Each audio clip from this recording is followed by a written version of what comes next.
जड़ चेतन चर अचर अजर्जर क्षर अक्षर का ज्ञान नहीं, उस कविता को नहीं बांचते जिसमें हिंदुस्तान नहीं। बहुत बहुत आभार। हिंदुस्तान की बात करती हूँ। इन दिनों हिंदुस्तान में हर तरफ बांटने की बात चलती है। अगड़ा पिछड़ा के आधार पर ऊंचा नीचा, ब्राह्मण भंगी, हिंदू मुसलमान, न जाने कितने आधारों पर लोगों को बांटा गया।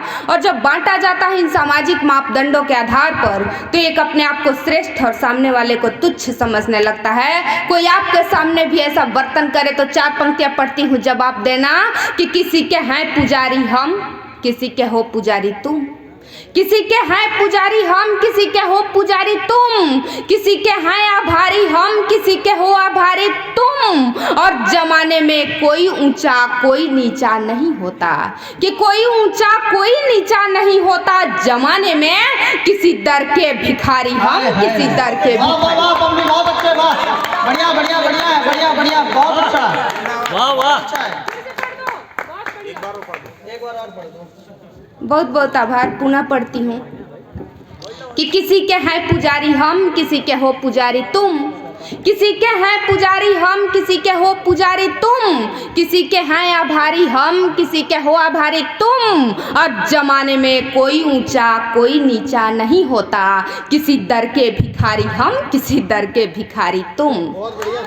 बहुत अधिक पीड़ा होती है जब कवियों को बांटा जाता है, साहित्यकारों को बांटा जाता है। कोई किसी धर्म के पक्ष में लिखता है, कोई किसी धर्म के विपक्ष में लिखता है, इसके आधार पर विवाद होते हैं। तब पढ़ती हूँ कि किसी भी एक मजहब में एक सा शब्द नहीं होता, किसी भी एक मजहब में एक सा शब्द नहीं होता।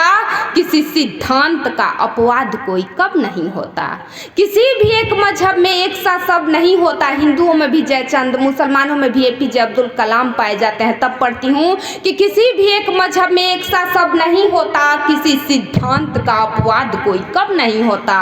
और कर्म ही धर्म है सबसे बड़ा मानव के जीवन का, कि कर्म ही धर्म है सबसे बड़ा मानव के जीवन का। याद रखना कबीरों का कोई मजहब नहीं होता। बहुत बहुत आभार। बेटियों की बात हुई, चूंकि मैं एक बेटी हूँ, 2 पंक्तियाँ बेटियों के लिए समर्पित करना चाहती हूँ, अपने कवि मित्रों के लिए। सुनिएगा कि कुछ विकारों के संताप के ताप से, कुछ विकारों के संताप के ताप से जरा देखो न धरती जली जा रही है। कुछ विकारों के संताप के ताप से जरा देखो न धरती जली जा रही है। और कलमकार निकलो उजाले से बाहर। लोग अक्सर अंधेरे से बाहर निकलने की बात करते हैं, मैं कहती हूँ कि कलमकार निकलो उजाले से बाहर, अंधेरे में सीता छली जा रही है। बढ़िया बढ़िया बढ़िया। बहुत बहुत आभार। बात कर दी जाती है कि नारी जाति संपत्ति के लिए कुछ भी करती हैं, दौलत के लिए कुछ भी करती हैं। तब 4 पंक्तियां पढ़ना चाहती हूँ कि धन नारी को आकर्षित करने का कोई हथियार नहीं है। धन नारी को आकर्षित करने का कोई हथियार नहीं है। भूल रहे हो, केवल सज्जा ही उसका श्रृंगार नहीं है। और जिसकी है सोने की लंका नगरी उसे मुबारक हो। जिसकी है सोने की लंका नगरी उसे मुबारक हो। जाकर कह दो रावण से ये सीता को स्वीकार नहीं है।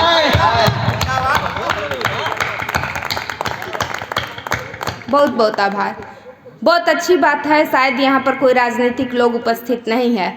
बहुत से कार्यक्रमों में कहे जाते हैं कि अमुक नेताजी उपस्थित हैं, उनकी प्रशंसा में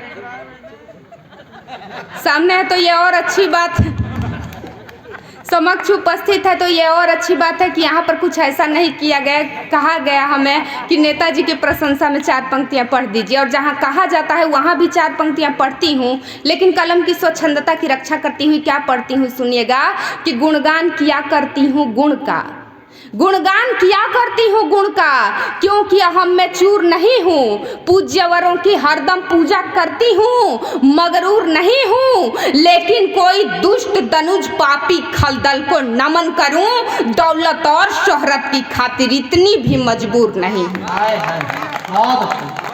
करती हूँ सुनिएगा बेटियों के नाम पर सुनिएगा कि अंबिका जगदम्बिका हो चंडिका प्रचंडिका स्वयं स्वयं प्रभा प्रभा निखारती हैं बेटियां, धार चंद्रहास हाथ में 28 मार नित्य भारती की आरती उतारती हैं बेटियां, और समय समय पे सृष्टि के समक्ष शत्रुओं के वक्ष चीर सम्रांगण संभालती हैं बेटियां, और शत्रुओं से हर जंग जीत है वे आती पर, बैरियों से हर जंग जीत है वे आती पर, अपनों से हर जंग हारती है बेटियां।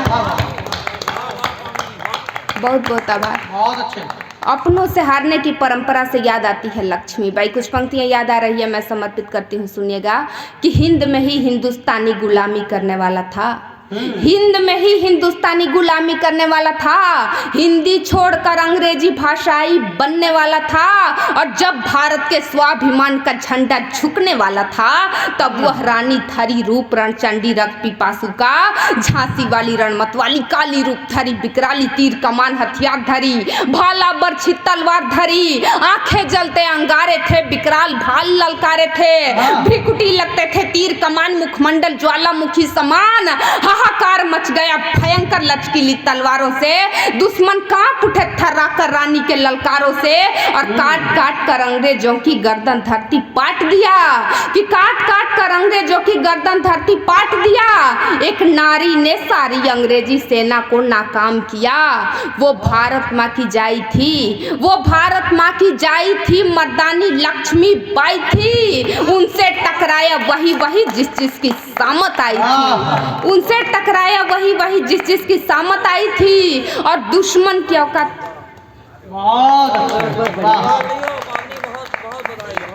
बहुत बहुत आभार।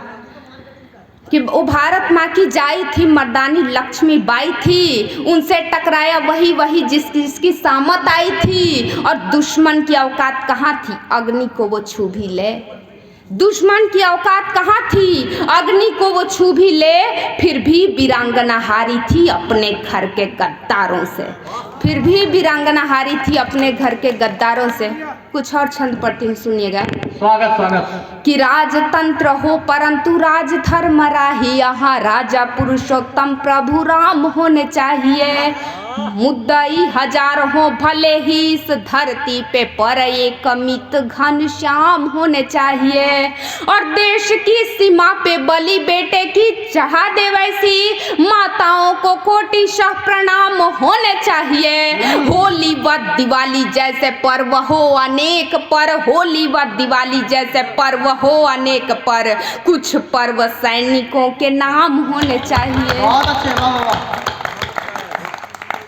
और कहा जाता है कि काम क्रोध लोभ मोह मद और मात्सर्य जैसे विकारों का होना गलत है। विकार हो भी तो कैसा हो, अगली पंक्ति में देखिएगा कि लोभ हो तो धर्म का हो अभिमान पुण्य का, विकारों के भी ऐसे कुछ आयाम होने चाहिए, शब्द शब्द भारती की आरती उतारे ऐसे कवियों के लिखे हर कलाम होने चाहिए, और माँ को गाली दे रहे हैं मातृधर्म भूल करके, ऐसे हर जुबान पे लगाम होने चाहिए, खाते हिंदुस्तान के भजाते पाकिस्तान के, कि खाते हिंदुस्तान के भजाते पाकिस्तान के, उन पापियों के काम अब तमाम होने चाहिए। बहुत बहुत आभार। अंतिम और कुछ छंद पढ़ती हूँ।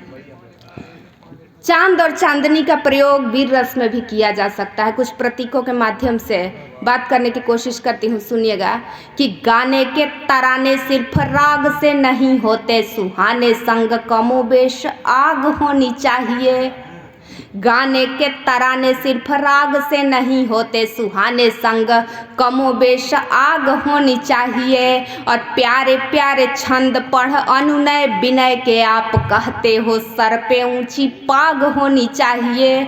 बेटी को पगड़ी का प्रतीक माना जाता है, तब पढ़ती हूँ कि गाने के तराने सिर्फ राग से नहीं होते, सुहाने संग कमोबेश आग होनी चाहिए, प्यारे प्यारे छंद पढ़ अनुनय विनय के आप कहते हो, सर पे ऊंची पाग होनी चाहिए। और नर नवयुग के रहन सहन व वेश भाषा धारे फिर नारियां क्यों प्राग होनी चाहिए। चांद में है दाग तो किसी को गल नहीं, परंतु चांद में है दाग तो किसी को गल नहीं, परंतु हर किसी को चांदनी बेदाग होनी चाहिए।